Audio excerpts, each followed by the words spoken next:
Inna lillahi wa inna ilaihi raji'una. 'Yan bindiga sun sake kai wani mummunan farmaki yayin da suka tafka wata mummunar barna.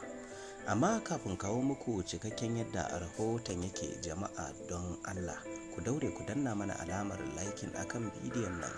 In wannan ne farkon zuwan ku wannan tasha ta mu mai albarka, ku daure ku danna mana alamar subscribing, kana ku danna kararrawa, sannan ku kasance zuwa ƙarshen gajeren bidiyon domin tabbatar da hakikanin yadda rahoton yake. Da dumudumin sa, kalu inna lillahi wa inna ilaihi raji'una.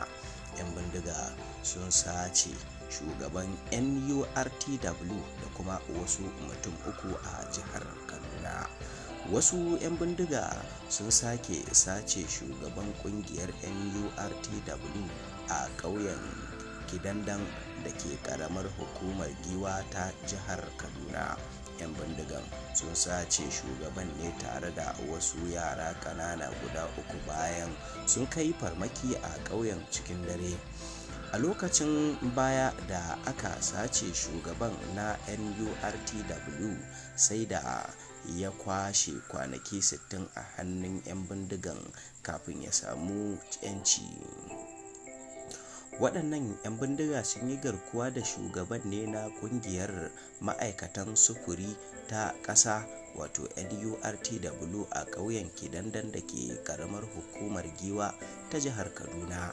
'Yan bindigan sun kuma sace 'ya'yan wani ma'aikacin lafiya a ƙauyen guda uku bayan sun kai farmaki da misalin karfe 9:30 na daren ranar Asabar. Jaridar Daily Trust ta rawaito cewa 'yan bindigan ba su daɗe da sako shugaban kungiyar ta NURTW mai suna Tasi'u Habibu bayan ya kwashe kusan kwanaki 60 a hannunsu. Ya kubuta daga hannun 'yan bindigan ne bayan an biya kuɗin fansa, kamar yadda rahoton jaridar Leadership ya bayyana. Wani mazaunin garin mai suna Sunusi Kidandan, wanda ya tabbatar da faruwar lamarin, ya ce yawancin mutanen ƙauyen ba su iya bacci ba saboda harbin bindiga. Kamar yadda yake faɗa, mahaifin 'ya'yan guda uku makwabcin shugaban NURTW ne, amma sun ɗauki yaran ne kawai, dukkaninsu ƙanana ne gaba ɗaya, mutum hudu suka ɗauka. Ya ƙara da cewa 'yan bindigan sun yi ta harbe-harbe a lokacin da suka kai farmakin, sun zo ne da misalin karfe 9:30 na dare.